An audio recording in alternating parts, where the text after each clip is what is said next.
I've recently received the ADNV G14P2 digital night vision binocular, and in this video I'll be sharing some of the videos from my first time testing it. These tests will be in various low light conditions against the SIONYX OPSIN among others.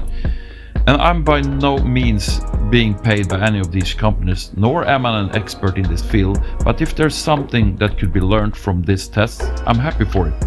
And also hoping these tests will spark some ideas for future upgrades.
After spending some time testing both the OPSIN and the P2 in different low-light conditions, it's clear these two systems are built for different purposes. The P2 is far superior in terms of pure low-light performance compared to the OPSIN, even compared to a Gen 2.2, but it views the world in a classic monochrome similar to what you'd see through an analog white phosphorus tube.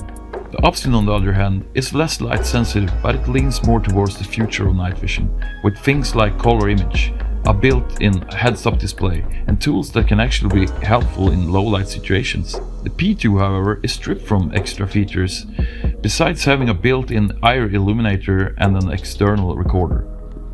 For most people that might be enough, but from my perspective I would like at least a few of the features you get with the OPSIN, some of which are even available in cheaper options like the NVG10. For instance, why not just add a simple compass? Since it seems the recorder and the P2 are already communicating, information from the recorder could possibly be shown in the viewfinder. They could maybe add a compass module to the front of the recorder plug to ensure it's always aligned with your viewing direction, and send data back to the recorder for processing. Since walking in complete darkness can be disorienting, a digital compass can be a very useful tool, especially when you're trying to direct your team's attention to points of interest. Also, the ability to do digital zoom would be handy, though I'm guessing the P2 has some hardware limitations that make this difficult. Moving on to the recorder itself, it has quite a few issues. It doesn't record audio unless you plug in an external microphone, and even then I'm not sure if the software fully supports it. There are no SD card slots, only internal memory, so if you want to back up or transfer your footage in the field, you're forced to bring a laptop. So for creating content, the OPSIN is clearly the more practical choice here. Also, you may have noticed the recorder struggles a lot in low light, which makes it difficult to get useful footage from it. But I do have a small suggestion for ADNV to replace this recorder with a small controller instead. What I mean by that is a compact unit that could be helmet mounted and send all vital information direct to the P2 screen. Things like GPS, direction, time and other useful data, and even include control buttons on the unit itself. Now the OPSIN does have GPS, but I find it kind of pointless unless it's implemented properly. I was really hoping they'd combine the compass and GPS into a simple waypoint system. Just let the user drop a GPS tag using Wi-Fi from their phone, then show an arrow in the viewfinder pointing towards it, along with the distance information. No fancy augmented reality, just a simple tool to help you find your destination in the dark.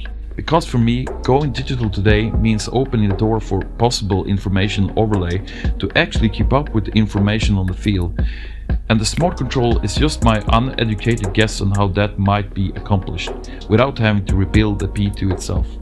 That said, these suggestions are just minor details in the whole scale of things, and the P2 itself is nothing less than impressive. It really tightens the gap between digital and analog night vision, and who knows what comes next. Thanks for watching.